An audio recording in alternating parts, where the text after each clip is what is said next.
आता वट सावित्रीच्या पौर्णिमे दिवशी प्रत्येक सवाशीण आपल्या नवऱ्याच्या दीर्घ आयुष्यासाठी पूजा करते, वडाला फेरे मारते. पण त्याच दिवशी एक अशी घटना घडली गावी की विचार करा. एक गावात की नवरा रानामध्ये गेला होता आणि त्याला विजेचा करंट लागला आणि तो कोसळला खाली. आता बायकोला काय माहिती बिचारीला, ती धावत गेली.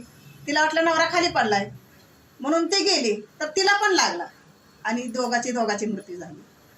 मग विचार करायची गोष्ट आहे, ज्या दिवशी नवऱ्याला अखंड आयुष्य मागती श्री त्या दिवशी दोघाचा मृत्यू झाला.